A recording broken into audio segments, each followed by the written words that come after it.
The morning sun cast a warm glow over the quiet suburban neighborhood, its golden light spilling through the blinds of Officer Jake Carter's living room.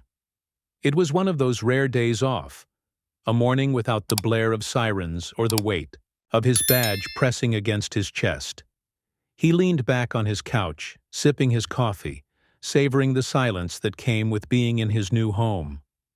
It had only been a few months since he moved into this well-manicured community, a place that promised peace and order. But something about it always felt off. Jake wasn't the kind of guy to get rattled easily. He had spent years on the force, dealing with the worst humanity had to offer. But the HOA in this neighborhood? They operated like a small dictatorship. Just last week he had received a violation notice. His garbage cans had been left out, 30 minutes past collection time. A few days before that, a warning about the shade of his curtains not matching community standards. At first, he brushed it off, thinking it was just an overzealous board trying to keep the neighborhood in check. But the frequency of these notices, and the tone in which they were written, made him uneasy. There was a pattern to it, a targeting. Jake had seen it before. Not in suburban cul-de-sacs, but in the streets, where people with power complexes pushed limits, seeing how far they could go before someone pushed back. He didn't engage. Not yet. He wasn't the type to cause trouble over minor inconveniences, but something told him this wasn't just about the rules. As he took another sip of his coffee, a slow, deliberate knock echoed through the house. Not the kind of knock a neighbor gives. Jake's instincts kicked in immediately. Setting his mug down, he moved toward the door. Through the peephole he saw two men in uniform, police uniforms, or at least that's what they wanted him to think. His heartbeat remained steady, but his mind sharpened. Something felt off. Way off. Jake Carter had spent his life reading people. And these guys, they weren't cops. Hey, real quick, if you're enjoying the video so far, make sure to hit that like button, share it with friends, and subscribe for more awesome content. And while you're at it, drop a comment and let me know where you're watching from. All right, let's keep going. The knock came again, harder this time, more impatient. It wasn't the casual knock of a neighbor dropping by, nor the hesitant tap of a delivery driver. No, this was deliberate, carrying the weight of authority. But Jake Carter had been on the force long enough to know the difference between real authority and someone pretending to have it. He took a breath, steeling himself as he unlocked the door and swung it open. Two men stood before him, clad in dark blue uniforms, their shirts neatly pressed, their badges gleaming under the morning light. To someone else they might have passed as real officers, but to Jake, they stuck out like a sore thumb. The first man, taller and bulkier, stood with his feet too wide apart, trying a little too hard to look the part. His partner, a wiry guy, with sharp features, kept shifting on his heels, his gaze darting around, as if he was nervous. "Real cops don't fidget." "Mr. Carter?" the taller one asked, his voice carrying an edge of impatience. Jake didn't nod, didn't confirm. He simply raised an eyebrow. "Who's asking?" The taller guy stiffened, clearing his throat. "Officers Daniels and Morris. We're here on behalf of the HOA. You've racked up a number of violations, and we need to discuss them with you." Jake folded his arms. "Violations? Since when does the HOA send the police to enforce garbage can rules?" There was a flicker of hesitation in the man's eyes, but he covered it quickly. "We assist the HOA when necessary. They have the right to enforce community standards, and you've failed to comply. We need to see some ID." Jake almost laughed. They wanted his ID? "Yeah, I'm going to need to see your badges first," he said, keeping his tone calm but firm. "Department, precinct, badge numbers." The wiry one, Morris, shifted again, his fingers twitching near his belt. "Sir, we don't have time for games. Just hand over your ID and we'll clear this up." Jake's instincts flared. No cop talks like that. No real officer demands personal information without probable cause. No real officer gets rattled when asked for basic credentials. He took a slow step forward, his presence suddenly feeling larger in the doorway. "See, here's the problem," he said, voice measured. "I know every officer in this district. I also know for a fact that HOA infractions don't warrant house calls from the police. So that leaves two options. One, you're the worst cops I've ever met. Or two," he tilted his head slightly, watching their faces carefully, "you're not cops at all." Silence, just for a beat. Then Daniel's jaw tensed. "Sir, we're gonna have to insist—" Jake cut him off with a smirk. "And I'm gonna have to insist you tell me where you got those uniforms, because I'm real curious how two fake cops ended up on my doorstep." Morris's hand twitched again, too close to his waist. A normal civilian might have missed it. Jake didn't. His eyes flicked to the man's belt. No radio, no service weapon, no handcuffs, just an empty holster, positioned wrong for a real cop. Amateurs. Daniels took a step forward, trying to reclaim control of the moment. "Listen, we're just trying to keep the peace here. We wouldn't want to escalate things." Jake let out a dry chuckle. "Escalate? Oh, now this was getting fun. You have no idea who you're messing with, do you?" Jake said, his voice turning sharper, his posture shifting into something dangerous. "See, I am a cop, a real one, which means you two just walked into a situation you're not prepared for." Morris's face paled. Daniels clenched his fists. The whole act was crumbling fast. Jake gave them one last chance. "Now, before this gets ugly, I suggest you start talking. Who sent you? What's the HOA's game here?" For the first time, neither of them had anything to say. And that's when Jake knew. This was bigger than just an HOA violation. Jake could smell fear. It clung to people like sweat when they realized they were caught, when the mask slipped and the truth started pressing in on them. And right now, these two were sweating. He took a deliberate step forward, narrowing the space between them. He wasn't just some suburban homeowner backing down from an HOA power trip. He was trained for moments like this, reading body language, watching micro-expressions, pressing pressure points until people cracked. "All right," Jake said, his voice even, controlled. "Let's make this simple. Badge numbers, both of you."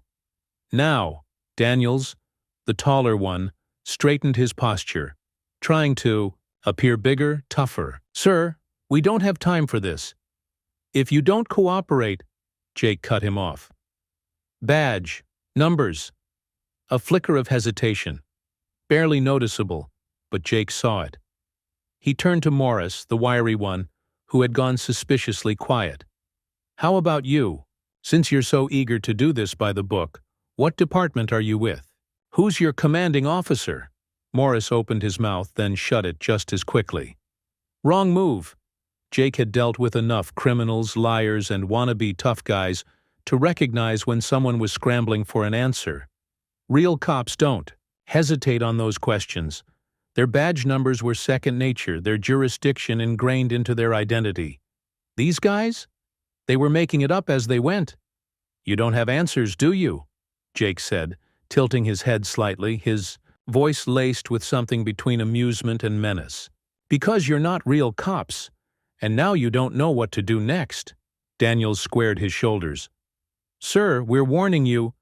Jake laughed. Actually laughed. A dry, unimpressed sound that made both men stiffen. "Oh, you're warning me?"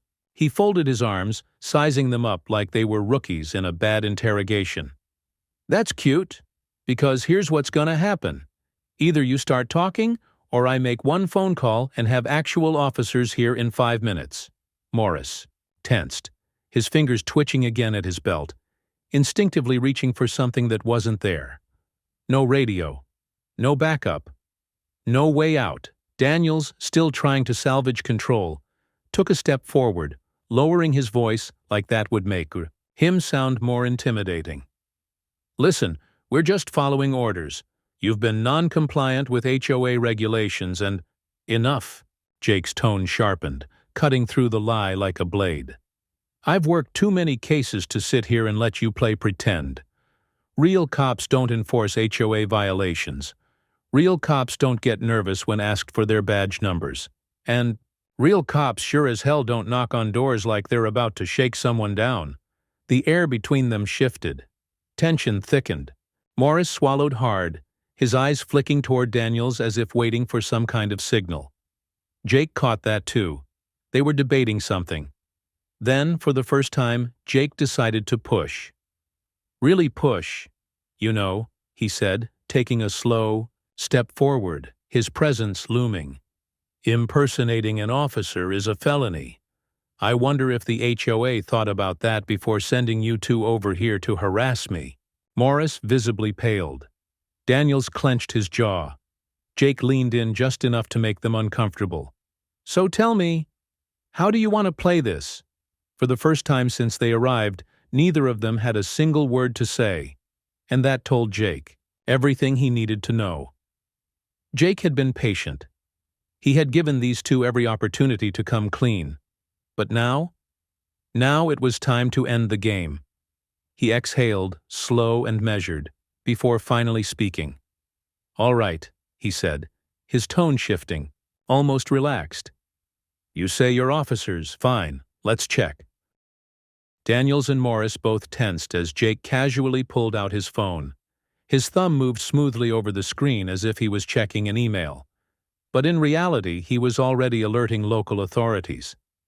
Just confirming a few things, Jake said, glancing at the two imposters, watching their reactions like a hawk. Shouldn't take more than a minute. Daniels, the taller one, stiffened. That won't be necessary, he said quickly, voice clipped, like a man trying to plug a sinking ship with his bare hands. Oh, but it is, Jake countered, a smirk tugging at the corner of his lips. Standard procedure, right? Morris shifted uncomfortably, sweat now visible at his temple. The weight of their collapsing lie was pressing down hard, and Jake was enjoying watching them squirm. Then, as if out of nowhere, Jake felt something. A presence. He didn't turn his head immediately, but out of the corner of his eye, he spotted them, HOA board members. A small group of them standing at a distance, watching. Not just curious bystanders, but invested spectators. Their expressions were unreadable, but their presence alone told Jake everything he needed to know. This wasn't just some rogue intimidation tactic. The HOA was involved, and that changed everything. Jake turned his focus back to the fake cops, keeping his stance casual but his senses razor-sharp. You guys look nervous, he mused, slipping his phone back into his pocket, the emergency alert already sent. Something I should know? Daniel's jaw tightened. We just don't appreciate being treated like criminals, Jake grinned. Then you probably shouldn't be committing a crime. That was the final crack. Morris snapped first. His eyes darted to Daniel's, full of barely contained panic. We should go, he muttered under his breath. Now. Daniels shot him. A look, part anger, part frustration. But the damage was done. The bluff was failing. And they knew it. Jake, still calm, took a slow step forward, forcing them back toward the porch stairs. Leaving so soon? He asked, voice dripping with amusement. But we were just getting started. Daniels clenched his fists, clearly battling the urge to push back. But the situation had spiraled too far out of his control. He threw one last glare at Jake before spitting out, You don't know what you're messing with. Jake's smile didn't waver. Oh, I think I do.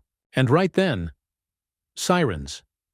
Distant at first, but growing louder, cutting through the air like a blade. Real cops were on their way. Daniel's face darkened. He knew it was over. Without another word, he turned and bolted, Morris right behind him. They sprinted across the street, shoving past the watching HOA members, disappearing between the houses. Jake didn't chase. He didn't have to.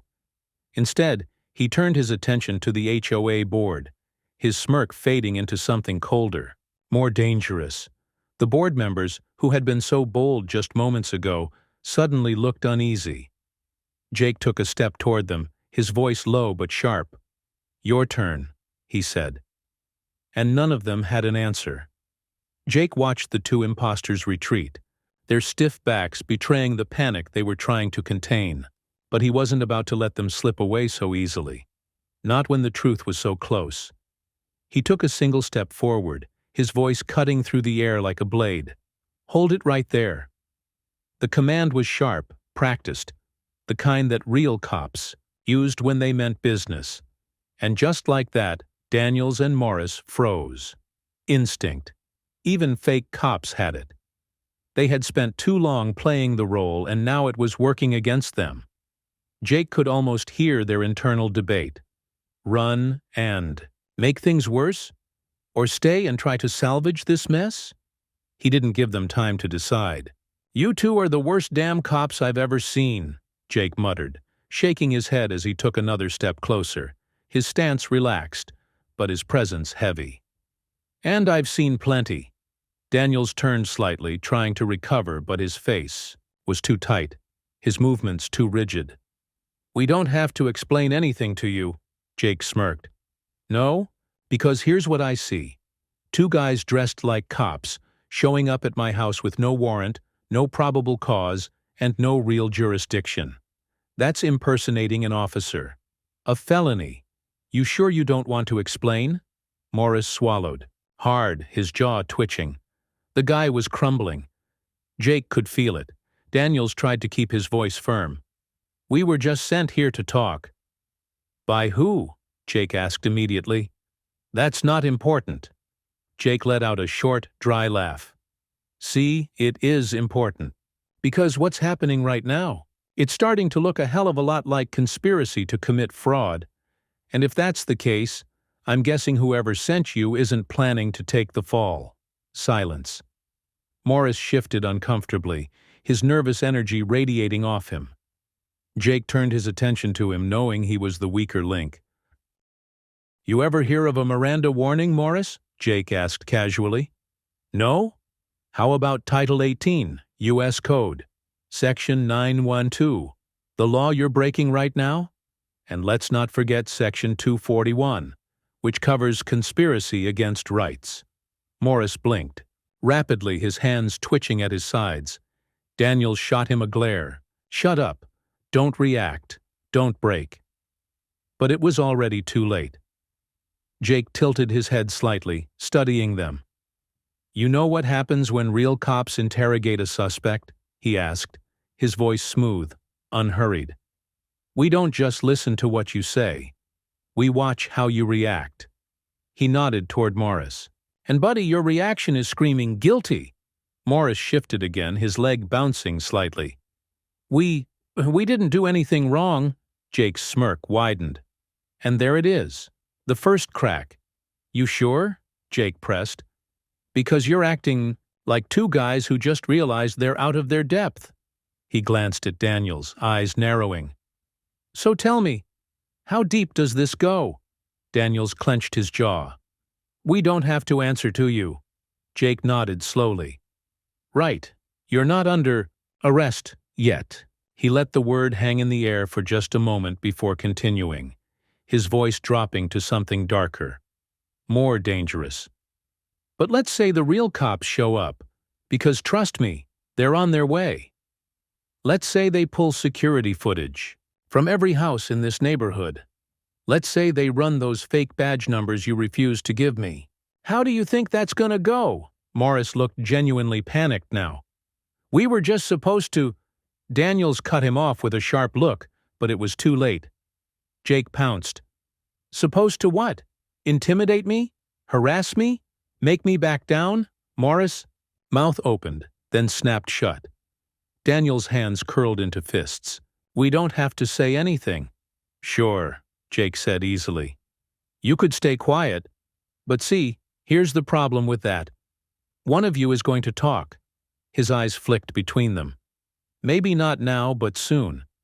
Because let me tell you, when you two are sitting in an interrogation room with real detectives throwing questions at you for hours, One of you is gonna start thinking real hard about cutting a deal. Morris paled. Daniels stiffened. Jake grinned. And I'm betting it won't be you, Daniels. For the first time, real panic flashed across Daniels' face. Because he knew Jake was right. Before either of them could respond, the distant sound of sirens cut through the air. Morris flinched. Daniels cursed under his breath. Jake? He just smiled. Looks like your time's up, he said, crossing his arms. Now, who wants to start talking first? The rising wail of sirens cut through the tension like a blade, growing louder with each passing second. Jake didn't move. He just stood there, arms crossed, watching as the two imposters came to the crushing realization that their time was up. Daniel's jaw twitched, his eyes darting between Jake and the street. Morris took a step back, sweat beading on his forehead. They were cornered, and they knew it. A moment later, a black and white police cruiser screeched to a stop in front of the house. Then another. Then a third. Jake felt a twisted sense of satisfaction as he watched real officers step out, hands hovering near their belts. Their eyes swept over the scene, taking in the fake cops, the nervous HOA members lingering in the background, and Jake, who stood calmly, waiting. One of the officers, a stocky man with sharp blue eyes, approached first. His badge gleamed under the afternoon sun. Sergeant Carter. Jake had worked with him before. Carter took one look at Daniels and Morris and scowled. He knew. These two been giving you trouble, Jake? Carter asked, his tone all business. Jake smirked. Oh, just a little. Impersonating officers, attempting fraud, probable conspiracy. He tilted his head toward the frozen HOA members. And I have a feeling they didn't come up with this idea on their own. Daniels took a step forward, hands up, his voice suddenly desperate. Listen, this is all a misunderstanding. Save it. Carter's voice was cold as steel. He turned to his officers. Check their IDs now. One of the younger officers moved in, pulling out a notepad. Badge numbers? Neither Daniels nor Morris answered. Badge numbers, Carter repeated, slower this time, his voice carrying the weight of authority. Daniels hesitated. Morris cracked first. We don't have any, he blurted, voice cracking. Daniels spun on him, his face a mask of fury. Shut up, Morris! But it was over. Carter sighed and shook his head. All right, enough of this. He motioned to his team. Cuff him. The moment an officer reached for Daniels, he snapped. With a sharp movement, he shoved the officer's arm away and ran. Morris panicked and followed, the two fake cops bolting across the street like desperate rats.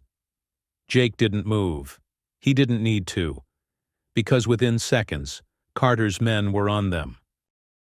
Daniels barely made it 10 steps before he was tackled to the ground, his face slamming into the pavement with a painful grunt. Morris? He tripped over his own feet, skidding onto someone's lawn before an officer yanked him up and slapped the cuffs on. It was over in less than 10 seconds. Jake walked forward slowly, stopping just a few feet away as the officers hauled them up. Daniels was breathing heavily, his face red with rage. Morris looked like he was about to throw up. Carter stepped next to Jake, arms crossed. Guess they weren't real cops after all, Jake chuckled. Guess not. Then, from behind them, a nervous voice spoke up. This has gone too far. Jake turned. It was one of the HOA board members, a frail-looking man with graying hair and a twitchy expression. He was sweating now, looking from Daniels to Carter like he was calculating how much trouble he was in. Carter raised an eyebrow. And who are you? The man swallowed hard. He didn't answer. Jake stepped forward, his voice quiet, but sharp, as a knife. You're next. And just like that, the real panic began. The tension in the air was thick, the weight of the unfolding scandal pressing down on the quiet suburban street. As Daniels and Morris were hauled into the back of police cruisers, The remaining HOA board members stood frozen, their carefully curated authority crumbling before their eyes. Jake could see it. The panic, the frantic attempts to calculate an escape route. But there wasn't one. Not this time. Sergeant Carter turned his sharp gaze toward the HOA president, a well-groomed man in his 50s named Gerald Whitmore. The man had always carried himself with an air of superiority, his neatly pressed polo and gold-rimmed glasses giving him the look of someone who lived for control. But now he looked like a man teetering on the edge of a free fall. "All right, Whitmore," Carter said, his voice calm but firm. "You want to explain why two fake cops just tried to shake down a real one?" Whitmore forced a laugh, but it was hollow, brittle. I have no idea what you're talking about, officer. We hire security sometimes to keep the neighborhood in order." "Maybe they got overzealous," Jake scoffed. "Security? That was impersonation, harassment, and fraud. And something tells me this isn't the first time you've pulled a stunt like this." From the growing crowd of neighbors gathering on the sidewalks, a voice spoke up. "It's not." All eyes turned to a woman stepping forward, Sandra Lopez. Jake had met her before. Single mother, worked 2 jobs, kept to herself. But now she stood tall, a fire in her eyes that hadn't been there before. "They did the same thing to me," she said, her voice steady but filled with years of frustration. "A few months ago, they sent private inspectors to my house claiming my fence was out of compliance. They threatened me with fines unless I paid them directly. Cash only." She folded her arms. "I reported it, but nothing happened." Another voice, an older man in his 70s, Mr. Reynolds, spoke up. "They tried to tow my car from my own driveway, said it was an eyesore that lowered property values." His face hardened. "I found out later they'd been targeting retirees like me for months, trying to force us out and sell to higher bidders." Murmurs rippled through the crowd. More people started speaking up, nodding, confirming their own experiences. Jake's eyes locked onto Whitmore's. The man had gone pale. Carter turned to his officers. "We're going to need statements from all of them." Whitmore took a sharp step forward, his voice rising in desperation. "Now wait a minute. You can't just take the word of disgruntled homeowners? They're just upset because they don't follow the rules," Jake smirked. "Rules? Or a racket?" Carter pulled out his radio. "I want a fraud and financial crimes detective down here. Something tells me there's a paper trail that needs following." Whitmore's mouth opened, then closed. He knew, the moment they started digging, his little empire would collapse. One of the officers walked up to Carter, holding a tablet. "Sergeant, we pulled surveillance footage from a neighbor's ring camera. It shows Whitmore talking to Daniels and Morris earlier today, before they came to this house." Carter turned the screen toward Whitmore. "Care to explain this?" Whitmore staggered back, his breath hitching. He had no explanation. Jake took a step closer, lowering his voice just enough so only Whitmore could hear. Game over, and for the first time since this all started, Whitmore looked truly afraid. The courtroom was packed. Rows of angry homeowners filled the seats, their whispers mixing into a low murmur of anticipation. At the front, seated stiffly in the defendant's chair, Gerald Whitmore looked nothing like the powerful HOA president he had once pretended to be. Gone was his confidence. Gone was his control. Instead, he sat there, hands clasped together, sweat glistening on his brow as the judge skimmed through pages of legal documents. Next to him, Daniels and Morris slumped, in their seats, their orange jumpsuits a humiliating contrast to the fake uniforms they had worn just days before. Impersonating officers, fraud, harassment, conspiracy. The list of charges against them was long and damning. Jake sat in the back, arms crossed, watching the downfall unfold with quiet satisfaction. It had taken only a few days for the investigation to expose the full scope of the HOA's corruption. Falsified fines, extortion, property value manipulation, Whitmore and his inner circle had been running the neighborhood like their own personal kingdom, profiting off the very people they were supposed to serve. Not anymore, and given the overwhelming evidence, this court finds the defendants guilty on multiple counts. The judge's voice rang out, silencing the room.